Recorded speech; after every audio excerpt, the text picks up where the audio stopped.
This is WABD TV Channel 5 in New York. And it is time now for the WABD Morning News for this Thursday, June 21st, 1951. Good evening, everybody. Good morning, everybody. I am Peter Wiggins. Here's what's happening.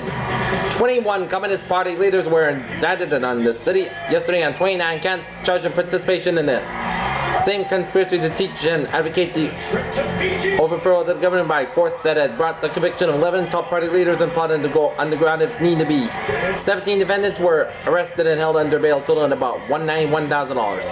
Iran, which has rejected a compromise proposal to settle the dispute with the Anglo-Iranian oil company, announced a top to take over the vast enterprise and nationalize it.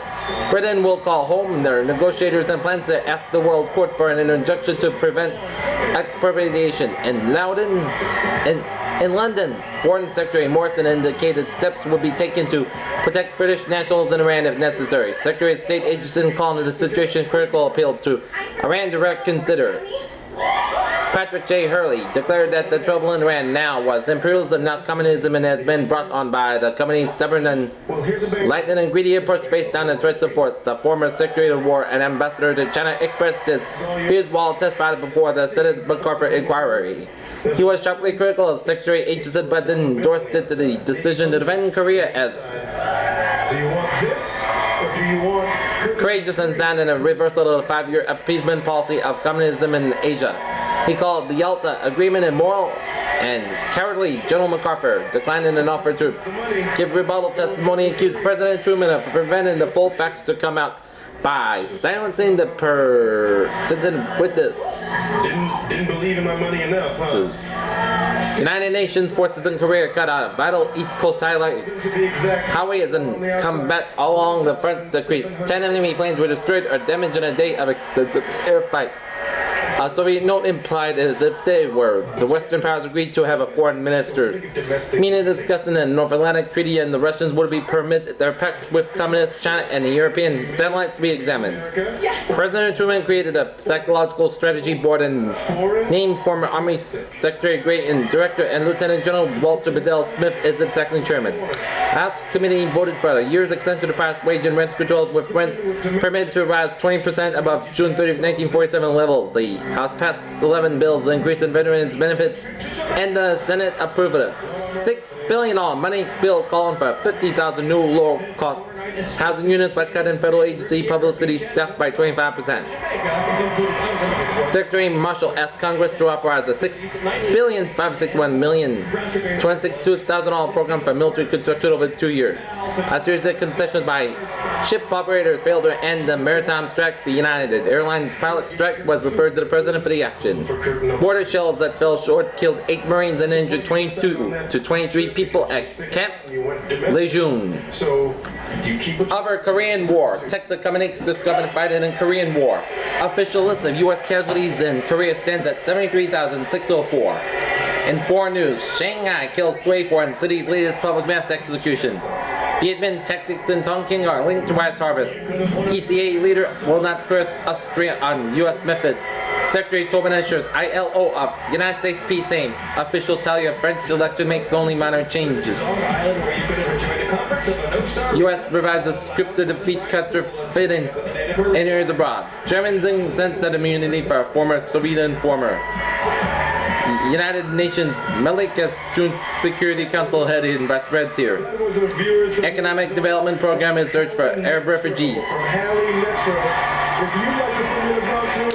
In news around New York, YWCA head back seeks young leadership for Germany. 3 killed by trains on Long Island, 1 after overpass jump. Open the bids tomorrow to spur work on Simpson project. Noted figures among the list of indicted communists. Dr. Kogel rejects asylum hospital for narcotics cases. Experts search psychiatric care for young narcotic addicts. 2 O'Dwyer police support a Zulza $6,000 pension appeal. New York Infirmary to begin new hospital in the fall. 888 seniors to be graduated today at Hunter College. Infantile Paralysis Foundation discusses injection ban. Reduction of smoke in city reported by Control Bureau head. You ready? Teachers agreed to accept pay compromise ending strike. City planners approved $10 million Bronx housing project. 33 footboats sighted after Atlantic crossing. Beef industry experts see cattlemen strike broken. Milk preserved for 7 weeks by heavy X-rain. Dewey urges people of state to support civil defense. In metropolitan area news, judges ask segregation for narcotics addicts in Jersey fails. In Jersey jails. 4 are sentenced in New Jersey milk conspiracy. Logging for city begins in Reservoir is hit by a storm. In news around Washington, 2 former convicts obtained $3 billion government contracts. Truman welcomes Ecuador's president after 21 gun salute. Senators warn Florida governor to testify on crime. Pipings and difference to Lawyers of the peace in Korean War marked. Iceland recipient of World Bank's first non-dollar loan. U.S. to set up new corps commanding for troops in Europe. U.S. border of the note accuses Czechoslovakia of border violations. New York teacher defies House in inquiry on communism. Senate inquiry discusses prosecutions and job sales. College professors are held afraid to teach on communism. In general news, Southern Baptists vote against partisan unity movement. State AFL demands the penalty for drug peddlers. Mickey Korn is found guilty of evading tax payment. Winners of scholarships in New York State announced more schools to ignore state ban on religious baccalaureate. Religion in public schools opposed by Rabbis Conference. Harvard Crimson finds 11 cases of curbs on student press. In financial and business news, stocks are depressed here by the Iran oil situation. Ken Stoddard says corset industry has supplies for fall. OPS issues of new regulations on paint and varnish ceilings. Medina calls for evidence in U.S. antitrust suit. $57.4 million of notes and bonds and securities offerings today. First allotments under NPA's control plan received. Argentina cut payments of trade drafts sharply in May. Business expansion is setting a record in the nation. Transamerica Corporation declares 60 cents dividend raise rate. In sports news, Yankees defeat White Sox 2-1 for Lopez's 10th triumph. Red setback Dodgers 2-1 beyond Hurling of Raffensperger. Munger Cardinals beat Giants in St. Louis 2-4-2. U.S. women gained 5 places in London tennis quarterfinals. Basana wins top 5 and record 142-2/5 at Belmont Park. Yale Rats Harvard 9, 22-8. In traditional contest, Frank Strafaki takes Long Island amateur medal with 70. Heidelberg beats Mrs. Harrison Western All Open Golf 1-up, and Baruna leads Valero by 3 minutes in the yacht race to Annapolis. Okay, now the weather. Right now, our current conditions at 10 a.m. reports 69 in Central Park, 73 in LaGuardia, 71 in Idlewild, and 73 in Newark. What a unique cookie. Alright, let's take a look at our forecast for New York City vicinity, and it goes like this. Some cloudiness and continued warm today and tonight with a chance of occasional showers tomorrow.